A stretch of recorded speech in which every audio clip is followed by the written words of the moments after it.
بسم الله الرحمن الرحيم الحمد لله رب العالمين والصلاة والسلام على أشرف الأنبياء والمرسلين نبينا وإمامنا محمد وعلى آله وصحبه أجمعين أما بعد حياكم الله أيها الأحبة.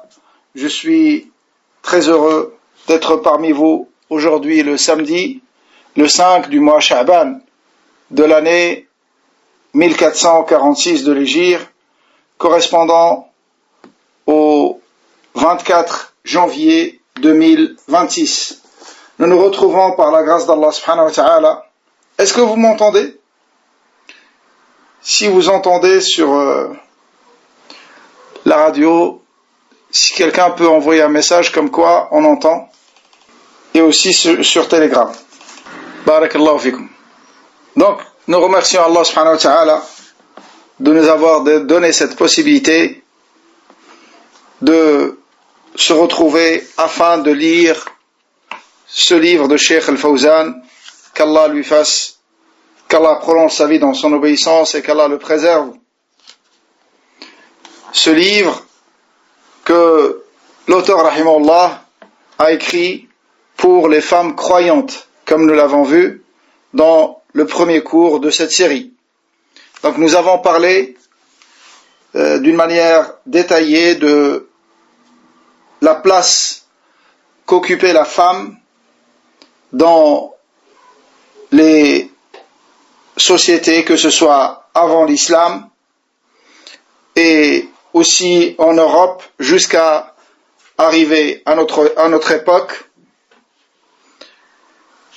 Et au sujet de son statut dans l'islam, nous l'avons abordé également, mais on va lire ce que Cheikh Rahimahullah a dit à ce sujet. Bi'idhnillahi ta'ala.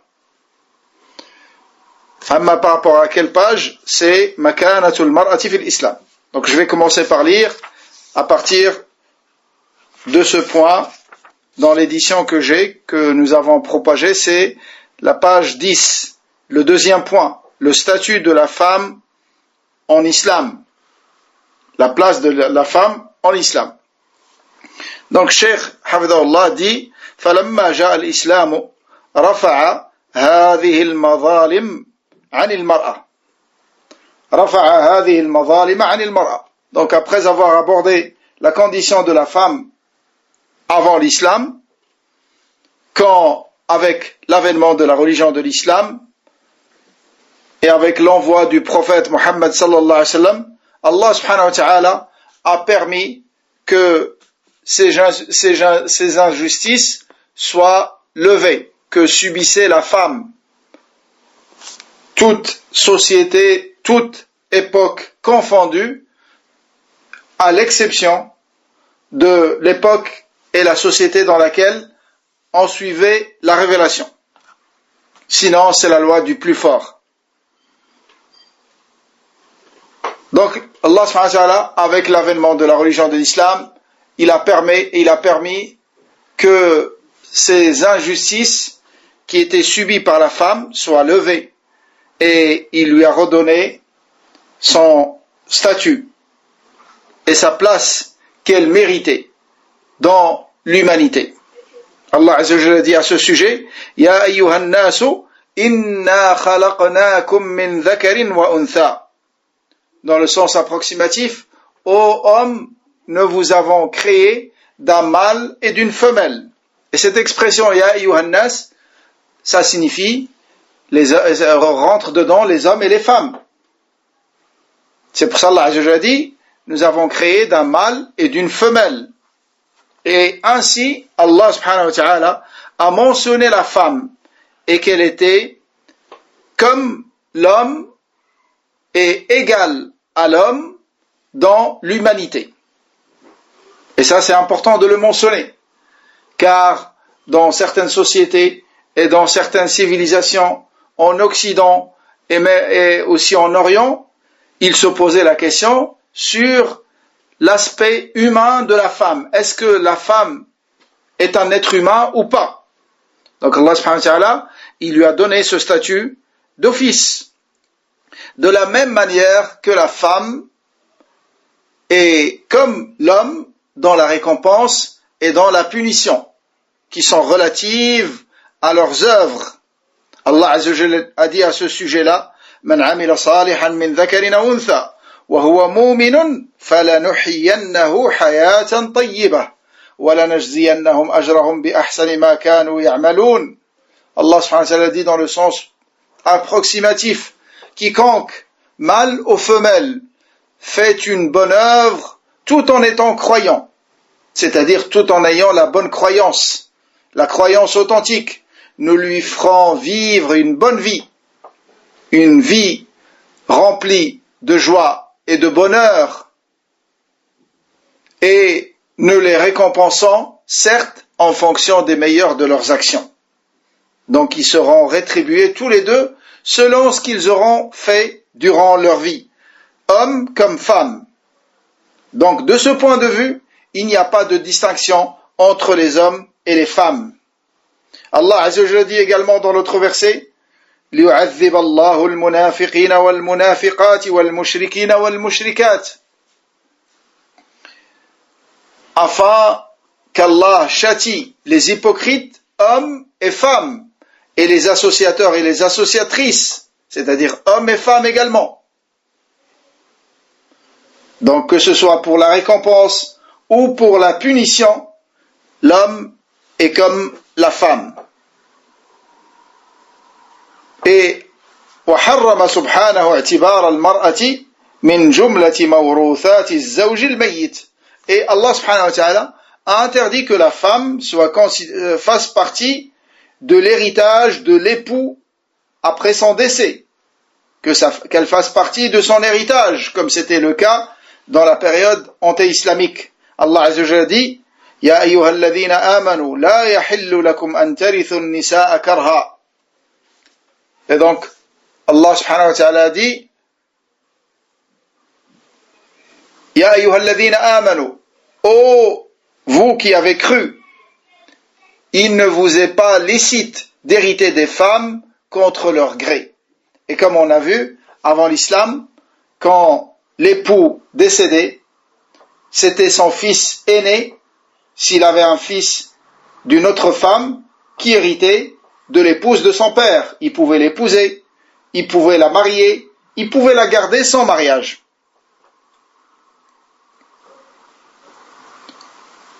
Donc Allah subhanahu wa ta'ala a interdit cette pratique dans ce verset. Et ainsi, فَضَمِنَ لَهَا اسْتِقْلَالَ شَخْصِيَّتِهَا. Et ainsi Allah Azza wa Jal a garanti pour la femme son indépendance et l'indépendance de sa personnalité. وَجَعَلَهَا وَارِثَةً لَا مَوْرُوثًا. Et il lui a accordé le statut d'héritier et non pas d'objet d'héritage. Et regardez, il est toujours très très important de rappeler que ces changements et que cette évolution qu'a connue la femme, en passant du statut que nous avons vu précédemment vers ce statut qu'Allah nous cite dans les versets du Coran et dans les hadiths authentiques, il y a 15 siècles de cela. Et ça s'est passé, ces changements ont été opérés en très peu de temps.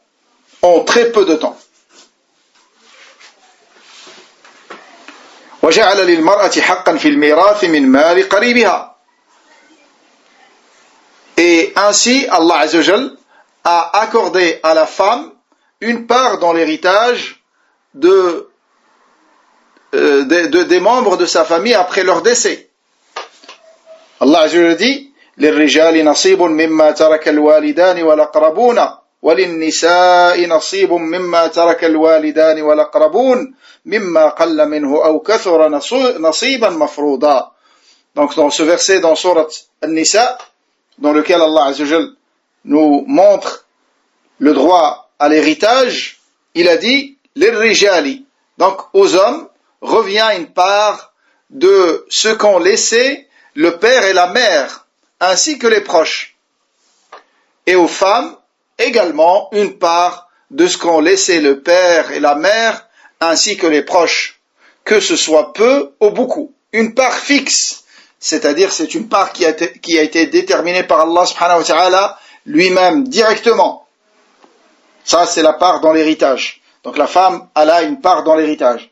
Il y a des cas où la femme, elle peut hériter plus que l'homme. Il y a des cas où la femme peut hériter comme l'homme. Et des cas où elle hérite une part inférieure à celle de l'homme, selon ce que la sagesse implique. Et Allah Azza wa Jalla dit également: يوصيكم الله في أولادكم للذكر مثل حظ الأنثيين فإن كن نساء فوق اثنتين فلهن ثلثا ما ترك وإن كانت واحدة فلها النصف. Donc Allah subhanahu wa ta'ala dit: voici ce que Allah vous a enjoint au sujet de vos enfants. Aux fils, une part équivalente à celle de 2 filles. S'il n'y a que des filles, même plus de 2, à elles, alors 2/3 de ce que le défunt laisse. Donc quand un homme, une personne décède et laisse 2 filles ou 2 sœurs, elles vont prendre les 2/3 de l'héritage. Elles vont prendre les 2/3 de l'héritage.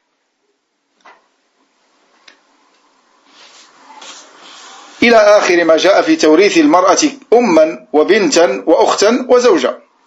Ainsi de suite dans tout ce qui a été rapporté au sujet de l'héritage de la femme, qu'elle soit une mère ou une fille ou une sœur ou comme épouse. وفي مجال الزوجية حصر الله الزواج على 4 حدا أعلى بشرط القيام بالعدل المستطاع بين الزوجات وأوجب معاشرتهن بالمعروف. Également, au niveau du mariage, Allah subhanahu wa ta'ala a limité l'époux à 4 épouses à ne pas dépasser, avec la condition obligatoire d'instaurer la justice entre toutes ces épouses, dans la mesure du possible. Car la justice, pourquoi on précise dans la mesure du possible? Car la justice et l'équité entre les épouses, c'est pas dans ce que l'homme ne possède pas, c'est-à-dire l'amour et les relations intimes. Lakin, c'est dans le partage des nuits, c'est dans les dépenses, et ainsi de suite.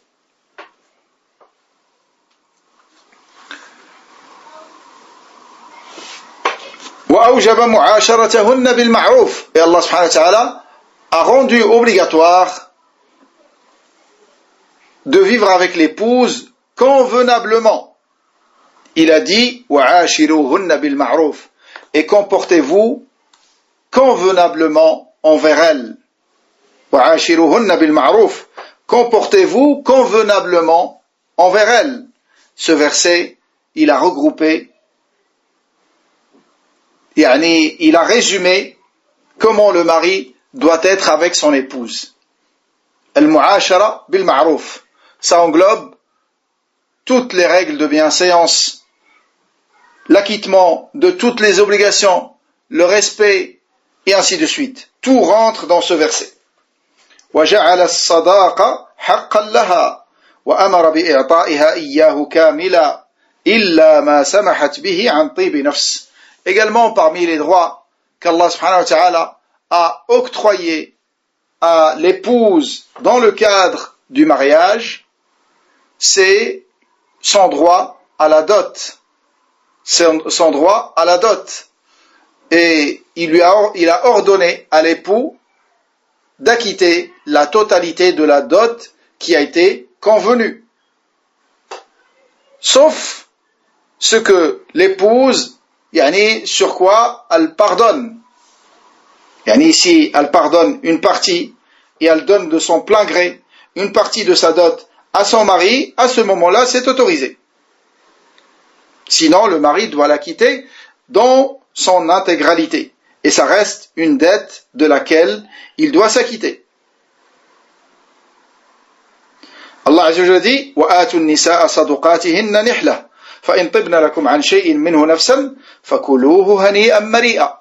Donc Allah subhanahu wa ta'ala a dit à ce sujet, et donner, dans le sens approximatif, donner aux épouses leur dot de bonne grâce, et si de bon gré elles vous en abandonnent quelque chose, yani elles vous laissent quelque chose de cette dot, disposez-vous-en alors et yani à votre aise et de bon cœur. فَكُلُوهُ هَنِيئًا مَرِيئًا. وجعلها الله تعالى راعية آمرة ناهية في بيت زوجها أميرة على أولادها. Donc Allah subhanahu wa ta'ala a donné à l'épouse un droit, il lui a donné un droit de garde et de bienveillance sur ses enfants. Elle leur donne des ordres et elle leur interdit. Tout ça dans le foyer de son mari. Dans le foyer de son mari, Allah lui a donné cette responsabilité.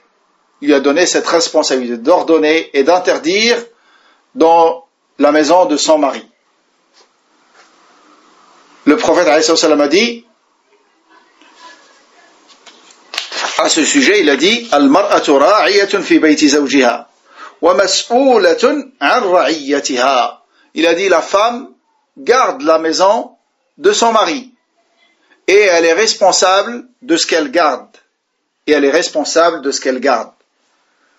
Wa awjaba 'ala az-zawji nafaqataha wa kiswataha bil ma'ruf. Et parmi les droits qu'Allah subhanahu wa ta'ala lui a accordés, c'est le devoir pour le mari de subvenir à ses besoins, ses dépenses, et de la vêtir convenablement. De la vêtir convenablement.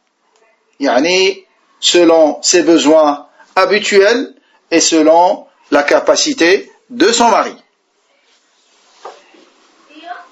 Selon la capacité du mari, parce que c'est elle qui l'a choisi. Et elle l'a choisi en connaissance de cause de son état. Donc une femme qui épouse un homme ayant des moyens limités, modestes, elle doit accepter d'avoir des dépenses qui correspondent à son niveau de vie.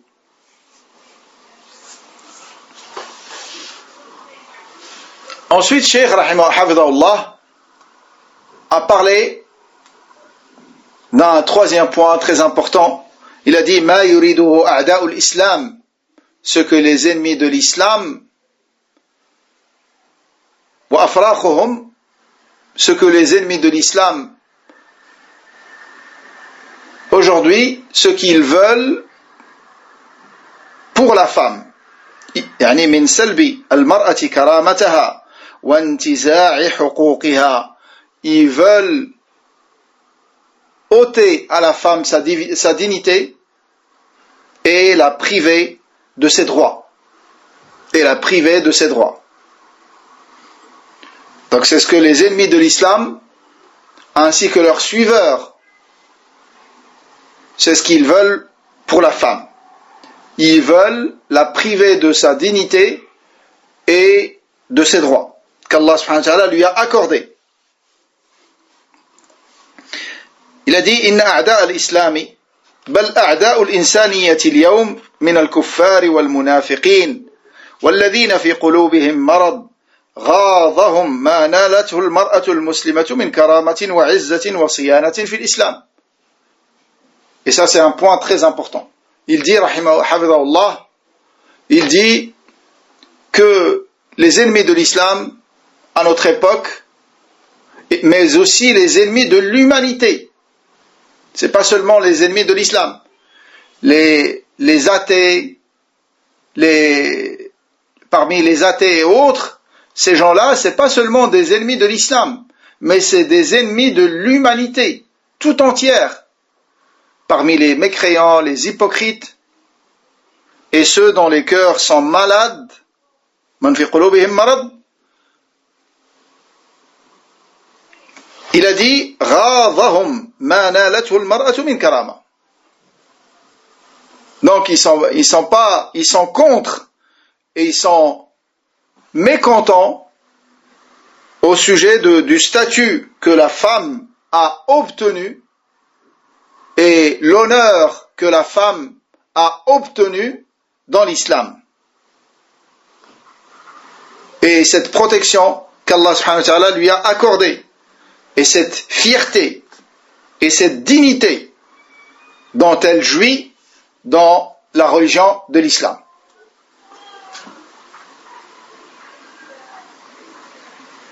Donc toutes ces choses-là enragent les ennemis de la femme musulmane et même les ennemis de l'humanité tout court.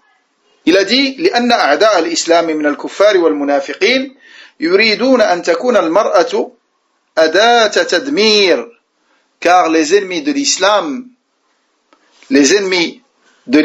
parmi les hypocrites et les mécréants, ils veulent que la femme soit un instrument de destruction. Ils veulent que la femme soit un instrument de destruction. وحبالة يصطادون بها ضعاف الإيمان وأصحاب الغرائز الجانحة. Ils veulent que la femme également soit un outil avec lequel ils vont à la capture des gens ayant peu de foi et ceux ayant de mauvaises intentions. Da'af l'iman, ceux qui ont la foi faible, et ceux qui ont des envies et des passions non contrôlées, qui dépassent les limites de ce que Allah a autorisé. بعد أن يشبعوا منها شهواتهم المسعورة. Ils veulent quoi de la femme? Ils veulent l'utiliser pour assouvir leur passion enragée. كما قال تعالى ويريد الذين يتبعون الشهوات أن تميلوا ميلا عظيما. Donc Allah Azza wa Jalla dit dans le sens approximatif, ceux qui suivent les passions veulent que vous vous inclinez grandement vers l'erreur comme ils le font. Comme ils le font. والذين في قلوبهم مرض من المسلمين يريدون من المرأة أن تكون سلعة رخيصة. Et ceux dont les cœurs sont malades parmi les musulmans ayant des cœurs malades, qui aiment le péché et qui aiment la fornication, qu'est-ce qu'ils veulent de la femme? Ils veulent que ce soit une marchandise à un bas prix. Une marchandise à un bas prix exposée à tous ceux qui cherchent les passions et qui ont des penchants sataniques. Les suiveurs des passions et ceux ayant des tendances et des penchants sataniques. Ils veulent que la femme soit, il dit, sil'atan makshufa amama a'yunihim yatamatta'una bi jamali manzariha. Ils veulent que la femme soit une marchandise exposée et découverte à la portée de leur regard. Ils veulent jouir de sa beauté. Ils veulent jouir de sa beauté. أو يتوصلون منها إلى ما هو أقبح من ذلك. Ou ils veulent d'elle ce qui est pire encore que cela. Non seulement jouir de la voir et prendre plaisir à voir sa beauté découverte, exposée, ils peuvent vouloir pire que cela. Et bien évidemment, ce qui est voulu, c'est se servir d'elle pour assouvir leurs passions et leurs envies, sans aucun engagement, sans prendre de responsabilité vis-à-vis d'elle, et changer de femme comme ils changent de chemise. Et ce sont ceux-là qui ne respectent pas la femme. Et ce sont ceux-là pour lesquels la femme n'a aucune considération. L'homme qui cherche une femme pour une nuit, bien évidemment, il n'a aucune considération pour cette femme.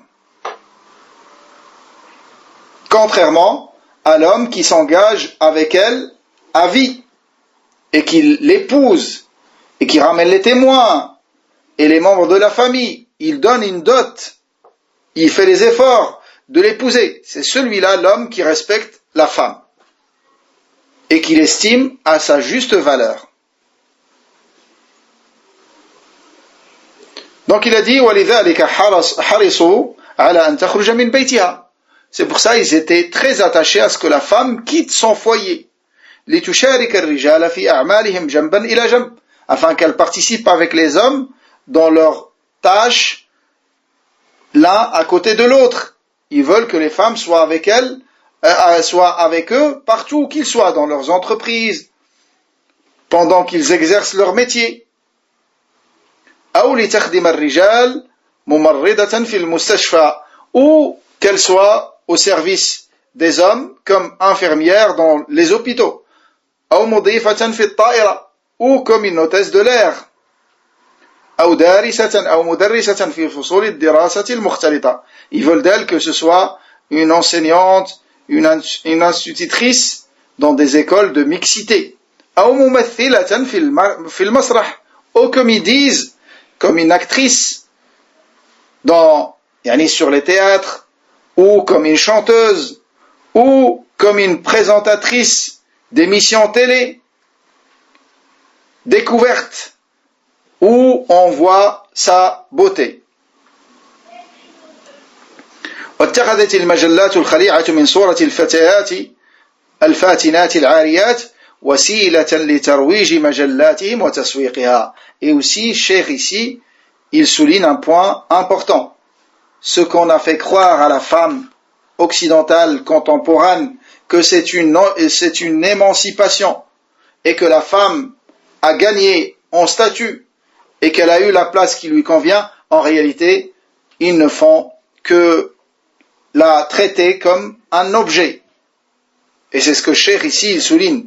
Il dit, les vendeurs de magazines ont fait de la femme un moyen pour vendre leur magazine. Un moyen pour vendre leur magazine. Et c'est pour ça, tu trouves qu'ils vont mettre sur les affiches de leur magazine des jeunes femmes très belles, très séduisantes et presque nues, afin de commercialiser leur magazine et de le vendre en grande quantité. واتخذ بعض التجار وبعض المصانع من هذه الصور أيضا وسيلة لترويج بضائعهم. Également, certains commerçants ont fait de ces images des femmes séduisantes, presque nues, un moyen pour commercialiser leurs marchandises. C'est pour ça que tu trouves, ils mettent des photos de femmes sur leurs produits. Quel est le lien entre la femme et vendre un pot de yaourt, vendre un crayon, vendre une brique de lait? Quel est le lien entre la femme? Est-ce que c'est ça la considération qu'on doit avoir pour la femme? Est-ce que c'est ça l'estime que mérite la femme?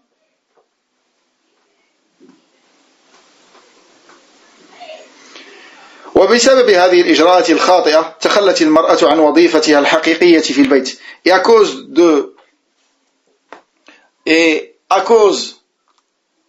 de toutes ces procédures égarées, la femme a quitté son premier rôle. Elle a quitté son rôle le plus important, qui est d'être dans son foyer. D'être dans son foyer et de gérer sa famille. مما اضطر أزواجهن إلى جلب الخادمات الأجنبيات لتربية الأولاد.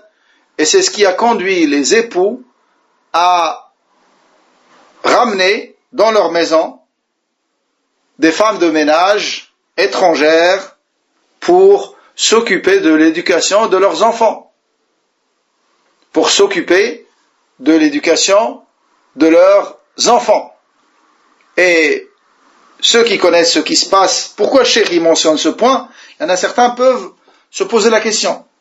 Il est où le mal de ramener une femme à la maison pour aider son épouse dans les tâches ménagères? Le problème, c'est que ce phénomène a été la cause de beaucoup de maux dans des foyers, surtout en Arabie Saoudite, où des femmes de ménage ont fait de la sorcellerie pour la famille, où on fait du mal aux enfants, notamment des attouchements et des agressions sexuelles, et ainsi de suite.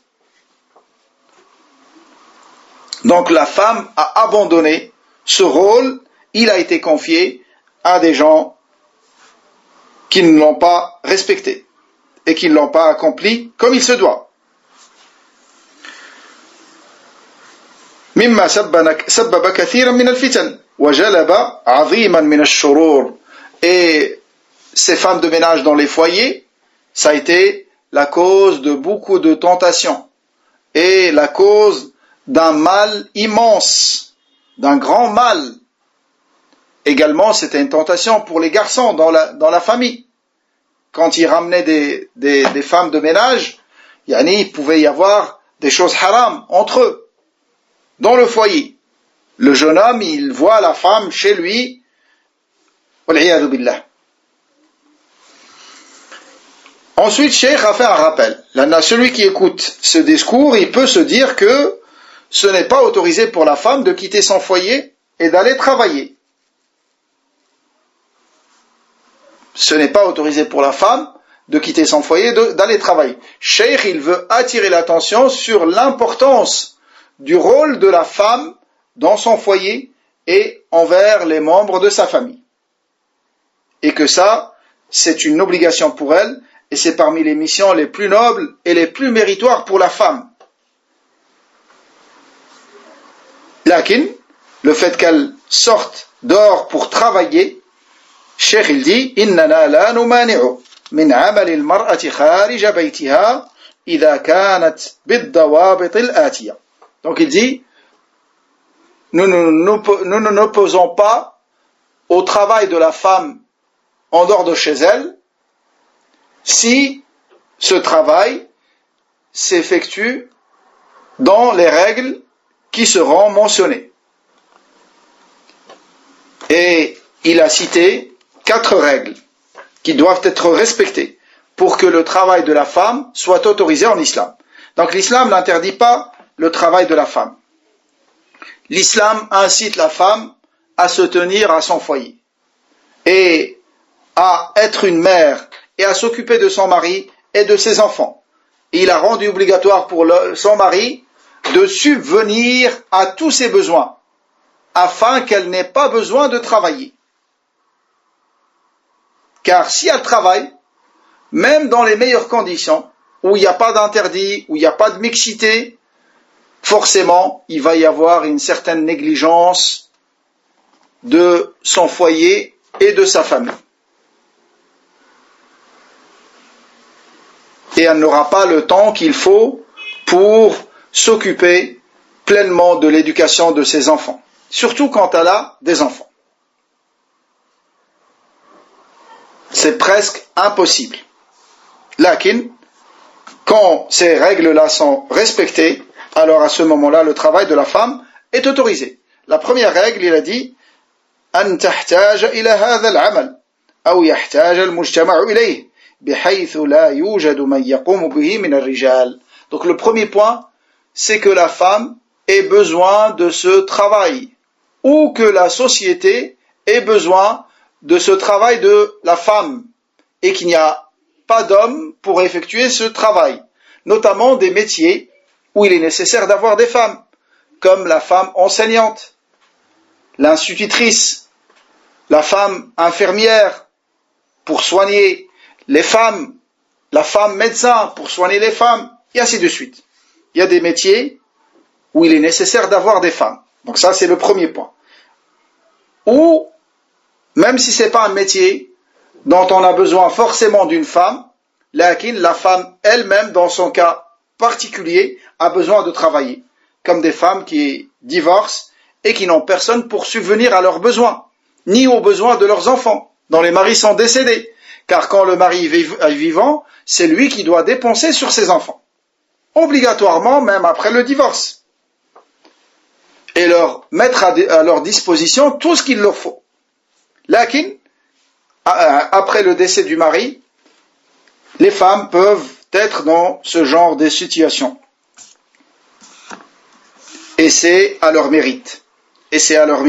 Surtout certaines de nos sœurs, dont nous savons qu'elles ont fait le hijra, et qu'elles vivent avec leurs enfants dans des pays de l'islam, et qui leur permettent d'être dans des écoles et des établissements où ils apprennent leur religion, où ils apprennent le Coran, et elles travaillent pour leur permettre tout cela, c'est à leur mérite. C'est un très très grand mérite. Et pour toutes ces sœurs, comme je conseille toujours, c'est de chercher à se remarier. Lakin, pas avec n'importe quel mari. S'il est nécessaire pour la femme de faire très très attention et de choisir soigneusement son mari, quand c'est son premier mariage, ou quand elle se marie sans avoir d'enfant, alors ce point est davantage plus important, et encore plus important quand elle a des enfants. Car elle ne va pas chercher seulement un mari, comme le font les femmes n'ayant pas d'enfants. Lakin, elle va chercher un mari et un père pour ses enfants. Donc, ça ne rend pas la tâche plus facile, mais Allah subhanahu wa ta'ala est capable de tout. Il faut avoir la patience et faire dua pour qu'Allah lui accorde un mari qui va s'occuper d'elle et s'occuper de ses enfants et les considérer comme ses propres enfants. Donc ça c'est le premier point, la première condition. La deuxième condition, أن يكون ذلك بعد قيامها بعمل البيت الذي هو عملها الأساسي. Donc la deuxième condition, il faut que ce travail ne l'empêche pas de remplir ses devoirs dans son foyer, dans sa maison, qui sont ses tâches principales. C'est quoi le travail principal de la femme? C'est bien évidemment de s'occuper de son foyer, de son mari. Et quand elle commence à avoir des enfants, de s'occuper de ses enfants, de leur éducation. Donc ça, c'est la deuxième condition. Il ne faut pas que ce travail s'oppose à son travail principal. Il faut qu'elle arrive à faire les deux, qu'elle arrive à trouver un équilibre entre les deux. C'est-à-dire, elle remplit toutes ses obligations vis-à-vis de son foyer, vis-à-vis de sa famille, et elle fait ce travail dans le temps qui lui reste en dehors de cela. La troisième condition, il a dit, أن يكون هذا العمل في محيط النساء كتعليم النساء وتطبيب أو تمريض النساء ويكون منعزلا عن الرجال. أن يكون ويكون منعزلا عن الرجال. Donc il faut que ce travail ne soit pas exercé dans un milieu de mixité. Il faut qu'elle trouve un travail loin des hommes et non pas dans la mixité, car la mixité est haram en islam.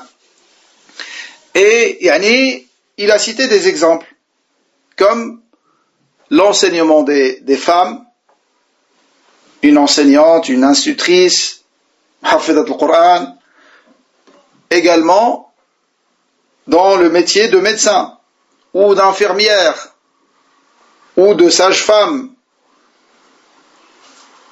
et que ce métier s'exerce loin des hommes. La quatrième et dernière condition,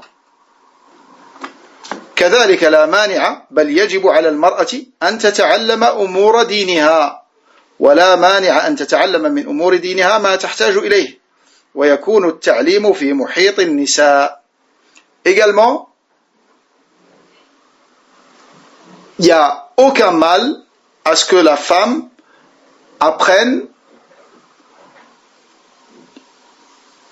apprennent sa religion, les affaires de sa religion. Même, il y a une partie de cette science qui est obligatoire pour la femme, comme pour l'homme.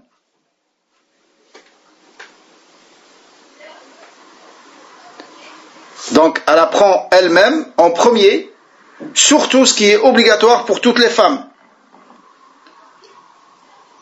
Et aussi, il n'y a pas de mal à ce qu'elle enseigne la religion aux femmes, à condition que cet enseignement s'exerce entre femmes seulement, et non pas dans la mixité.